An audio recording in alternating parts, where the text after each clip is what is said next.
Hello दोस्तों, मैं संदीप आप सबका अपने यूट्यूब चैनल ज्ञान आरबीएल में स्वागत करता हूं। आपको पता है कि हम छंद की वीडियो लेकर के आए थे कल, और आज हमारा उसका दूसरा पार्ट है। ठीक है, आज हम छंद का दूसरा पार्ट देखेंगे। कल हमने छंद के जो अंग थे वो देखे थे बहुत अच्छे से। आज हम बात करने वाले छंद के भेद की। तो छंद के कितने भेद हैं, फिर उनमें से हम उनके भेद देखने वाले हैं। ठीक है, उसके पहले हम बता दें कि अगर आपको संपूर्ण हिंदी पढ़ना तो आप हमारे दूसरे चैनल पर जा सकते हैं जिसका नाम है ज्ञान एजुकेशन आरबीएल। उसका हम लिंक नीचे डिस्क्रिप्शन में दे देंगे, वहां से जाकर के आप बहुत अच्छे से संपूर्ण हिंदी यूपीएसआई लेखपाल किसी भी एग्जाम के लिए पढ़ सकते हैं। ठीक है, तो चलिए शुरू करते हैं। आज हम छंद के बारे में देखिए, छंद के बारे में हमने कल बात कर लिया था कि छंद क्या है।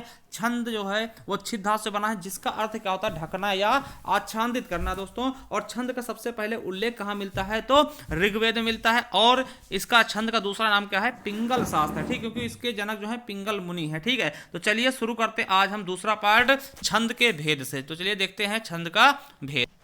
तो छंद के जब हम भेद की बात करते हैं, छंद के प्रकार की बात करते हैं, देखिए मुख्यतः ज्यादातर तीन ही मिलते हैं। कौन कौन से, मात्रिक छंद, वार्णिक छंद और उभया छंद। ठीक है, और मुक्तक छंद। ठीक, तो कहीं कहीं पे उभय छंद भी मिल जाता है, तो याद रख लेंगे। देखिए मुख्यतः इसके तीन ही भेद होते हैं, वैसे चार भेद अगर ऑप्शन में मिलता है तो चार भी आप कर सकते हैं। ठीक है, तो याद रखेंगे। तो चलिए हम पहले देखेंगे क्या, मात्रिक छंद के बारे में देखेंगे कि मात्रिक छंद होते कितने हैं। ठीक है, तो देखिए मात्रिक छंद क्या होते हैं, इनके बारे में पहले हम देखने वाले हैं। तो देखिए मात्रिक छंद है क्या, तो मात्रिक छंद की अगर हम परिभाषा देखते हैं, देखिए मात्रिक छंद को ही जाति छंद भी कहा जाता है। क्या, मात्रिक छंद को हम जाति छंद भी कहते हैं, ये आपको याद रखना है। ठीक है, अब देखिए जिन छंदों की पहचान केवल मात्राओं के आधार पर होती है, हमने बताया था कि मात्रा क्या होते हैं, वर्ण कैसे गिने आते हैं, वो हमने पहले वीडियो में बता दिया था। तो जिन छंदों की पहचान केवल मात्राओं के आधार पर होती है या की जाती है दोस्तों, उन्हें हम क्या बोलते हैं, मात्रिक छंद। ठीक है, मात्रिक छंद बोलते हैं। देखिए मात्रिक छंद के भेद देख सकते हैं। देखिए मात्रिक छंद को हम दो तरीकों के माध्यम से अध्ययन कर सकते हैं। कौन कौन से तरीके, पहला है कि एक पंक्ति में मात्राओं के आधार पर, मतलब एक पंक्ति में, जो आपको पता होगा कि दो चरण होते हैं एक पंक्ति में, तो एक पंक्ति में मात्राओं के आधार पर हम मात्रिक छंद को कितने भागों में बांटते हैं, दो भागों में। कौन कौन सा, पहला है साधारण मात्रिक छंद। क्या, साधारण मात्रिक छंद। देखिए इसमें क्या होता है, जिस मात्रिक छंद में 28 तक मात्राएं होती हैं, मतलब एक ही लाइन में, ठीक है, 28 मात्राएं तक होती हैं, उसे हम साधारण मात्रिक छंद कहते हैं। क्या बोलते हैं, जिसमें 28 तक मात्राएं होंगी, यानी 28 से कम भी हो सकती हैं और 28 तक। ठीक है, तो उन्हें हम क्या बोलते हैं, साधारण मात्रिक छंद। जैसे आप दोहा देखते हैं, तो दोहा में क्या होते हैं, 13-11 मात्राएं। तो 13-11 अगर हम जोड़ते कितनी आ जाएंगे, 24 आ जाएंगे। तो इसका मतलब क्या, 28 से कम है, तो ये भी हो जाएगा साधारण। सोलठा में भी 13-11-13 होती है, इसमें 24 होंगी। बरवा में 12-7 होती हैं, तो ये भी क्या हो जाएंगी, ये साधारण मात्रिक छंद के उदाहरण होते हैं। ठीक है, वहीं पे पूछ सकते हैं कि दंडक छंद, मात्रिक छंद कौन से होते हैं। तो देखिए जिस मात्रिक छंद में 28 से ज्यादा, देखिए 28 तक साधारण था, अगर 28 से ज्यादा मात्राएं आ जाएंगी उसे हम दंडक मात्रिक छंद कहेंगे। ठीक, जैसे हो गया चौपाई। ठीक है, देखिए चौपाई में क्या होता है, 15-15 होती है, यानी कि 15-15 30 मात्राएं हो जाती हैं। ठीक है, और चौपाई में 16-16 32 हो जाएंगी। कुंडलियां और छप्पाई ये तो आपके संयुक्त छंद होते हैं। ठीक, तो ये आपके किस में आ जाएंगे, दंडक मात्रिक छंद में। तो चलिए अब देखते हैं, जिसके आधार पे आप लोगों ने सुना होगा और पढ़ा भी होगा, उसके बारे में बात करते हैं। देखिए चरणों में मात्राओं की संख्या के आधार पर, देखिए चरणों में मात्राओं की संख्या के आधार पर हम किस प्रकार से इनको बांटते हैं, तो तीन प्रकार से हम मात्रिक छंद को बांट सकते हैं। कौन कौन सा, एक सममात्रिक छंद, अर्धसम मात्रिक छंद और विषम मात्रिक छंद। ठीक है, देखिए समझिए, सममात्रिक छंद क्या होता है, जिसमें सभी चरणों में बराबर बराबर मात्राएं होंगी, वो क्या होगा, सममात्रिक छंद होगा। अर्धसम क्या होता है, जिसमें आधे एक तरफ की मात्राएं बराबर होगी, यानी कि सम चरण की मात्राएं बराबर होंगी और विषम चरण की एक तरफ मात्राएं बराबर होंगी। ठीक है, तो ये चीजें आपको पता होगा कि प्रथम और तृतीय चरण की बराबर होंगी और द्वितीय और चतुर्थ चरण की अलग बराबर बराबर होंगी, तो उन्हें हम क्या बोलते हैं, अर्धसम मात्रिक। विषम मात्रिक में क्या होता है कि ये छंद जो होते हैं ये दो छंदों से मिलकर बनते हैं दोस्तों। ठीक है, और इनमें 6 चरण होते हैं। ठीक है, तो चलिए आज हम देखेंगे किसके बारे में, सममात्रिक छंद के बारे में। क्या, सममात्रिक छंद के बारे में हम अच्छे से देखने वाले हैं विधिवत तरीके से। तो चलिए देखते हैं। देखिए जिस छंद में चारों चरणों में मात्राओं की संख्या क्या हो, बराबर हो, उसे सममात्रिक कहते हैं। सम का मतलब क्या था, देखिए याद रखिएगा, सम का मतलब क्या था, बराबर, मात्रिक मतलब मात्राएं। तो सम मतलब क्या था, बराबर, मात्रिक मतलब मात्राएं। तो समझ सकते हैं कि जिसमें सभी मात्राएं क्या हो, बराबर हो सभी चरणों में। ठीक है, जैसे उदाहरण देखते हैं, पहला है अहिर। ठीक, अहिर में कितनी कितनी मात्रा होती है, 11-11। ठीक है, 11-11 मात्राएं होंगी। तोमर में 12-12 हो जाएंगी। चौपाई में देखेंगे, चौपाई में कितनी 15 15, ठीक है, याद रखें चौपाई पूछा, चौपाई नहीं, ठीक, चौपाई में 15 15, फिर चौपाई में देखें एक मात्रा बढ़ाते यानी 16 16 हो जाएंगी। तो आपको 16 16 पता होता चौपाई का, तो चौपाई में क्या हो जाएगा, एक कम कर देना। रोला में कितनी होती 24 24 मात्राएं, ठीक है। गीतिका में 26 26, हर गीत का बढ़ा, देखिए 2 शब्द बढ़े गीतिका में तो 2 और बढ़ा देना यानी 28 28 हो जाएंगे। वीर या आल्हा में 31 31, सार में कितनी 28 28, सरसी में कितने 27 27, और अधिका में कितने होंगे 22 22, और पीयूष वर्ष में 19 19 मात्राएं हो जाएंगे, ठीक है। तो याद रखेंगे। तो चलिए आज देखते हैं इनके बारे में। पहला है अहीर छंद, ठीक है। क्या है अहीर छंद दोस्तों? तो अहीर छंद के प्रत्येक चरण में कितनी कितनी मात्राएं होती हैं, 11 11 मात्राएं होती हैं, तथा चरणांत में आप समझ सकते हैं चरणांत क्या होता है, चरणों के अंत में, देखिए इसको हम चरणांत बोलेंगे। चरणांत में जगण यानी कि जो होता है क्या, लघु गुरु लघु आना अनिवार्य है, ठीक है। तो ये चीजें हम देखेंगे। देखिए 11 11 मात्राएं इनमें आएंगी। देखिए जैसे कि अहीर का उदाहरण क्या है, जैसे देखिए समझिए, मुख पर घटा फुहार, शीतल लगे अपार, हर जीव मन प्रमोद, जल में करे विनोद। तो देखिए इसमें मात्राएं लगाने की कोशिश करते हैं। देखिए मुख में कितना हो जाएगा 2 हो जाएंगी, है ना, पर में भी 2 आ जाएंगे, और देखिए घा क्या होगा 1 होगा, और इसमें क्या होगा 2 आ जाएगा टा में, और फुहार में क्या होगा 1, और ये 2 होगा और 1 हो जाएगा, ठीक है। फिर शीतल में क्या होगा, यहाँ पे आपका गुरु हो जाएगा, फिर क्या हो जाएगा ह्रस्व हो जाएगा, फिर ह्रस्व हो जाएगा, और यहाँ लगे में क्या होगा 1 ह्रस्व होगा और ये गुरु हो जाएगा। फिर अपार में क्या होगा ह्रस्व होगा, और फिर गुरु फिर ह्रस्व ना। तो इस तरीके से देखिए मुख में कितना हो गया, तो देखिए 2 आ गए यहाँ पे, 2 इसमें 2 4 आ गए, और 4 3 7 आ गए, और इसमें कितने हो गए 8 हो गया फूका, और 9 10 11। तो ये आपके इसमें देखिए 11 आ गए, और 11 फिर शीतल भरे लगे अपार भी आ गए। देखिए शीतल में कितने हैं टोटल 4 हो गए, 4 3 7 हो गए, और 7 4 11, तो 4 इसमें हो जाएंगे, ठीक। तो क्या क्या आ गए 11 11 मात्रा, यानी कि आप समझ सकते हैं। और देखिए लास्ट में क्या है जगण है, देखिए देखिए अपार में क्या है ऐसे लगेगा ना, तो ये चीज लास्ट में आ रहा है, तो देखिए ये आना चाहिए जगण, ठीक है। तो ये क्या हो गया आपका अहीर छंद, ठीक है। चलिए अब देखते हैं तोमर छंद के बारे में। तो तोमर छंद के प्रत्येक चरण में कितनी 12 12 मात्राएं होंगी, समझिएगा। तोमर छंद के प्रत्येक चरण में क्या होगा 12 12 मात्राएं आएंगी, ठीक है। तो चलिए देखते हैं।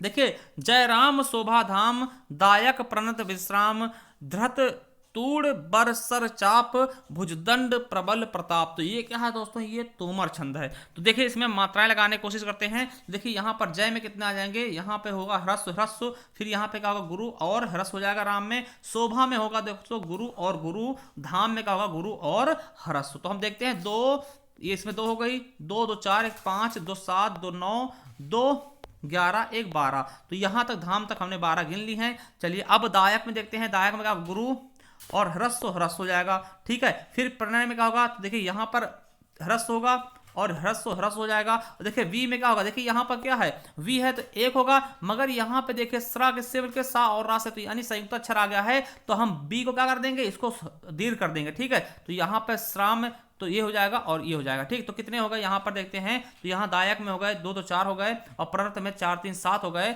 और 7 5 इसमें हो गए 5। विश्राम में कितने हो गए 5 हो गए। हमने आपने पढ़ा भी होगा कि देखिए जब कभी देखिए विश्राम में कैसे होंगे 5, तो ये हम आपको बता दें अगर आपको नहीं समझ में आ रहा। देखिए हमने बताया था कि कहीं भी संयुक्त अक्षर आता है तो उसके आगे वाला वर्ण क्या होता है दीर्घ हो जाता है ना, तो उसके आगे वाला वर्ण का गुरु हो जाएगा। तो देखिए यहाँ पर ऐसे एक मात्रा लगती है, मगर यहाँ पे स्रा है तो इसको हम गुरु कर देंगे, तो इसको भी गुरु कर देंगे, वी में गुरु हो जाएगा, और स्रा में बड़े आ की मात्रा है तो गुरु ही होगा, और मां, ठीक है। तो हमने देख लिया इसमें कितने 12 12 मात्राएं आ रही हैं। इसका मतलब क्या है, ये तोमर छंद है दोस्तों, ठीक है। क्या है तोमर छंद है। चलिए चौपाई देखते हैं। देखिए चौपाई छंद क्या होता है, तो चौपाई छंद के प्रत्येक चरण में 15 15 मात्रा होती है। कितनी 15 15 मात्राएं होंगी, तथा अंतिम 2 वर्ण क्या होंगे, अंतिम 2 वर्ण क्या होंगे लघु और गुरु में होंगे। क्या अंतिम 2 वर्ण क्या होंगे लघु और गुरु होंगे, ठीक है। तो ये चीज आपको याद रखना। चलिए देखते हैं। जैसे रघुपति राघव राजा राम, पतित पावन सीताराम। देखिए लोग इसको क्या चौपाई समझ बैठे हैं। देखिए हमने ये अपने कम्युनिटी टैब पर डाला था,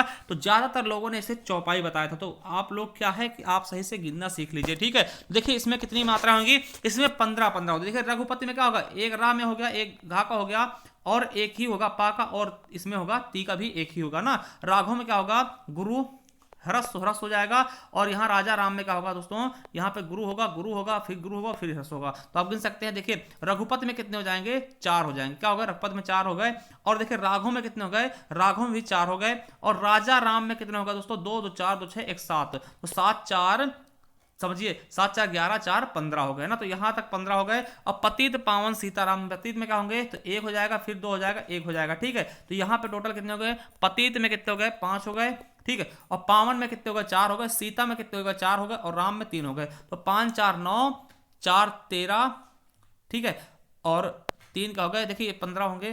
तो यहाँ पे देखते हैं, यहाँ पे कितने हो गए, 4, यहाँ पे 4 होंगे, ठीक समझिएगा। 4 इसमें 8 4 12 और 3 15, तो ये 15 15 मात्राएं आएंगी, यानी क्या होगा आपका चौपाई होगा, क्या होगा, चौपाई हो गया, ठीक है। चलिए अब दूसरा देख लेते हैं चौपाई उदाहरण से। पड़ी अचानक नदी अपार, घोड़ा कैसे उतरे पार, राणा ने सोचा इस पार, तब तक चेतक था उस पार। तो इसमें भी क्या हो जाएंगे आपके 15 15 मात्राएं आएंगी। चलिए इनको हम गिन कर बता देते हैं। देखिए पड़ी में कितने हो जाएंगे, 3 हो जाएंगे।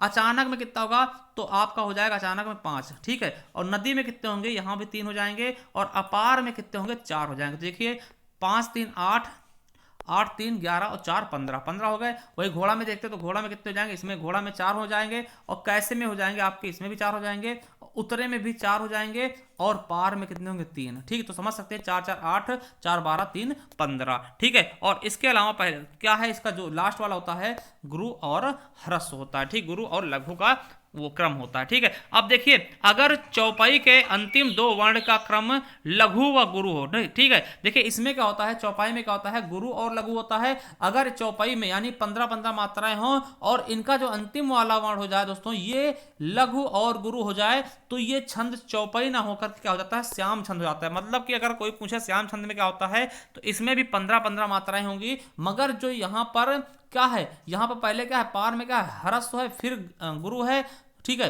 पहले क्या गुरु है, फिर ह्रस्व है। अगर यहीं पर लघु और गुरु आ जाए, मतलब लघु, ह्रस्व मतलब लघु, ठीक है। अगर यहीं पर लघु गुरु आ जाए, ठीक है, तो ये क्या हो जाएगा, श्याम छंद हो जाएगा, ना कि चौपाई होगा, ठीक है। तो याद रखेंगे, ठीक है। तो चलिए ये देख सकते हैं। अब देखते हैं चौपाई, क्या चौपाई देख लेते हैं। तो चौपाई क्या होता है, चौपाई क्या होता है दोस्तों, चौपाई हमने देखा 15 15 मात्राएं, मगर चौपाई में क्या होंगे, 16 16 मात्राएं हो जाएंगी। देखिए चौपाई क्या होता है, चौपाई के प्रत्येक चरण में 16 16 मात्राएं होती हैं, तथा चरणांत में जगण यानी कि क्या होता है, लघु गुरु लघु व तगण, तगण को क्या बोलते हैं, गुरु गुरु और लघु नहीं होने चाहिए, मतलब ये दोनों नहीं होने चाहिए चौपाई के चरणांत में, ठीक है।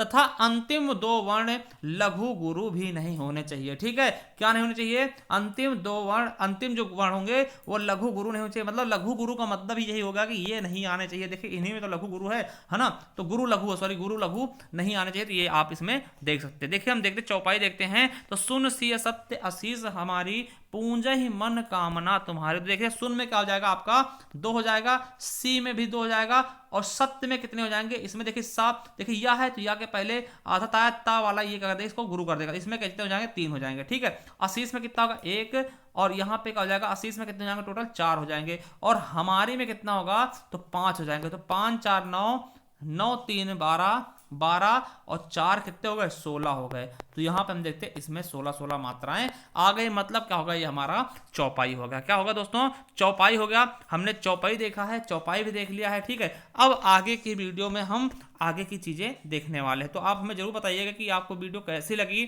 अगर अच्छी लगी तो आप हमें कमेंट बॉक्स में कमेंट करके जरूर बताना। और हमारे दूसरे चैनल पर जा सकते हैं जहां हम पूरी तरीके से संपूर्ण हिंदी चला रहे हैं, जिसका नाम है ज्ञान एजुकेशन RVL। उसका हम लिंक नीचे दे देंगे डिस्क्रिप्शन में, आप जा करके देख सकते हैं। चलिए थैंक यू, धन्यवाद। मिलते हैं नेक्स्ट वीडियो में 5वें चौपाई के साथ, 5वें आपके छंद के साथ। थैंक यू, धन्यवाद।